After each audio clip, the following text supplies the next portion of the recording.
What's up, YouTube? So today I'm sharpening some charcoal pencils. I was in the middle of a drawing and I was like, I don't have pencils that are sharpened. They're all broken, so I'm just using like these charcoal pieces, but that's kind of limiting sometimes. Not all the time. You can still make a good drawing with just a piece of charcoal, but I like to have those fine points, right? Sometimes.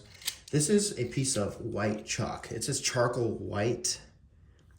It's generals. Well, it's generals, but this it's not charcoal. If you burn wood, it doesn't turn white. So it's chalk or something like that, like pastel or something. I don't know exactly the mixture, but I'm looking in my materials, my beautifully organized materials, which are right over there. As you can see, everything is tip top and in its place perfectly, the way I intended. Just kidding. But yeah, I'm just sifting through all that mess and looking for these pieces of, or these pencils that hopefully are not broken on the inside to sharpen up with this box cutter. You could do it with an X-Acto knife if you want. This is a broken box cutter. It won't even tighten here. Blick, doesn't matter what brand, as long as this thing is pretty sharp at least. I might need to change out the blade or probably get a new one soon. But what I do is I kind of let it come out about this far because this part's probably a little bit more dull since I've been using it for a while. So I'll just bring it out just a little bit more. I take the pencil, I hold it like this on my left hand, and I'm right-handed, so I'll cut with my right hand. And I push it with my left thumb through the wood just like that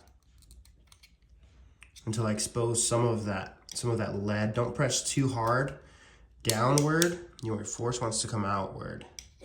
It's better if you just take off a little piece of wood than it is if you take off too much and the pencil breaks or the material breaks. Obviously the charcoal, but this is white.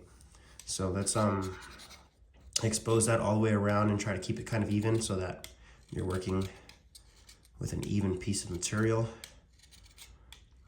If you take off too much of that support around the edge of this chalk, depending on how much you have exposed and depending on how hard the material is, because this white chalk is harder than charcoal, than soft charcoal. So it's a lot easier to do this to sharpen pencils like this when they are harder material like graphite or hard charcoal, or even medium charcoal is a little bit easier. But soft charcoal is really difficult. It breaks really quickly, so you gotta be really gentle with it. So now what I'm doing is I'm kind of just twirling the piece of the pencil around as I sharpen it. I'm not really moving all that much on my blade.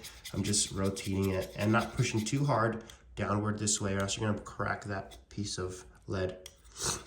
And this does make a mess, so I would recommend doing it over a trash can if you don't have a studio. I have a studio, so I don't care where it goes. I have a bunch of, if you wanna look down there, I have a bunch of just like old matte charcoal filled t-shirts. Pencil shavings and charcoal all over the place. So let's see if we can move that wire. See if we can get this a little sharper. And now what I'm gonna do is I'm gonna take this paddle. It's oh gosh, all the charcoal just fell on my hand. You see that? It's cool. It's an aesthetic. It's a vibe. This side is just charcoal. This side has charcoal and it has white charcoal on it. So let's stick to this side.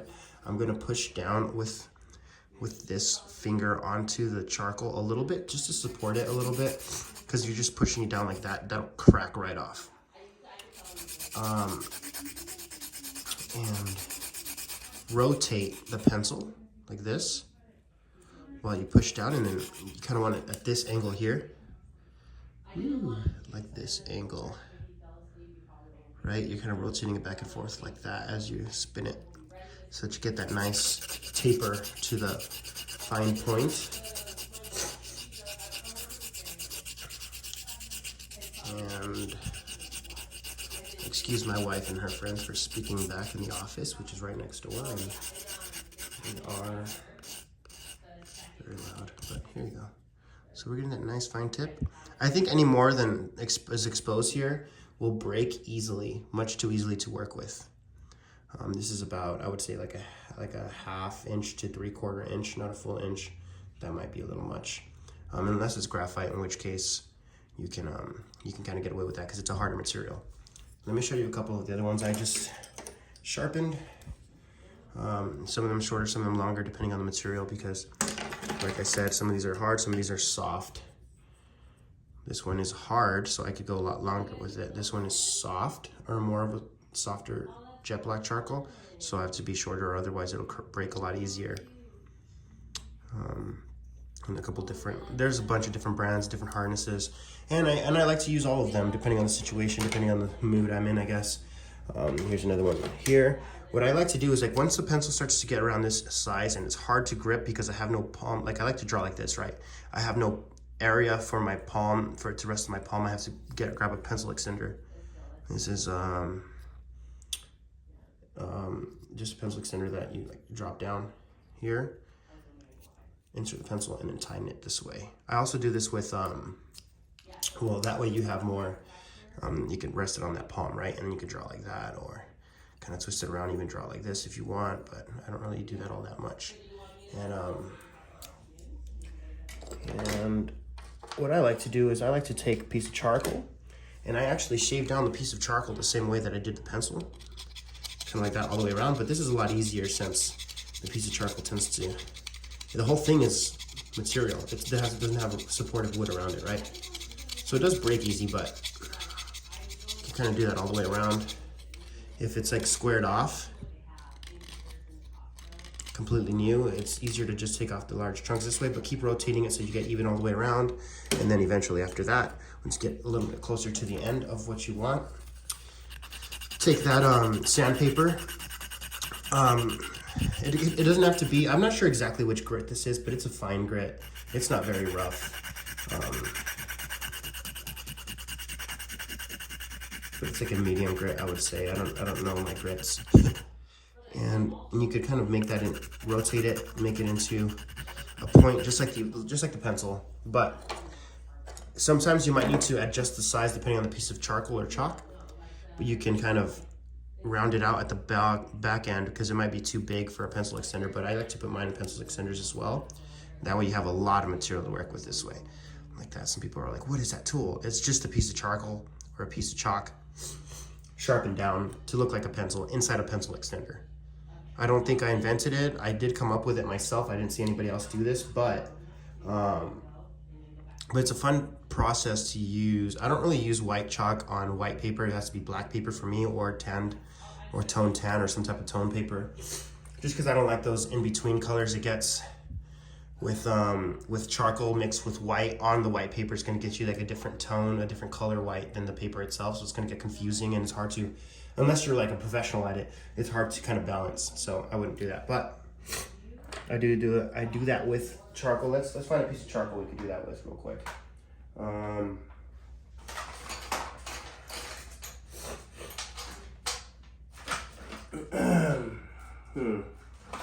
never have a piece that shaped correctly. Don't think I have any small pieces of charcoal at the moment. Maybe on the ground right here. Oh, found one. Okay, so we've got this piece of charcoal here. This is General's charcoal. I don't know exactly which. It seems pretty soft, so I'm thinking it's on the softer end of things. It's completely squared off. It looks like it was cracked off, like it was a little bit bigger. It's a little bent, but that's okay. No piece of charcoal is perfect. We love them all the same. I'm taking large pieces of, oh yeah, this is very soft stuff. This comes off like nothing. It means it'll break really easy, so be careful. I'm making this into like a cone shape, like a pencil. Oh, we dropped it. And broke the end, you see that? Okay. There we go. You just have to resharpen it, lose some of it, but it's okay. This one might not even need much of the sandpaper just because so much of it just comes right off this way. But we're running out of space. My fingers are getting really close to that blade. You gotta be careful. Very softly now. Take this. Oh, the charcoal just went all over the materials. Rotate, rotate, rotate. Cool. I think that might still be a little bit too big for this pencil extender. Let's try it out, see what happens. Oh, yeah. Barely fits. Cool. Get some of that in there. Now we can draw with this. Bam, bam, bam. You know? Pretty sick. Anyway, that's how I sharpen my charcoal, my pencils and my pieces of charcoal. Sometimes I don't sharpen them, sometimes I just use them that way, whatever they're sitting, if I get lazy. But it's good to do that and have them all ready to go, so when you're drawing, you don't have to stop like I am doing right now, because I'm mid-drawing right here. I don't have to stop in the middle of it and try to get those pencils sharpened, and your momentum is lost, which for me kind of sucks. But yeah, thanks for watching, guys. I'll see you guys in the next one.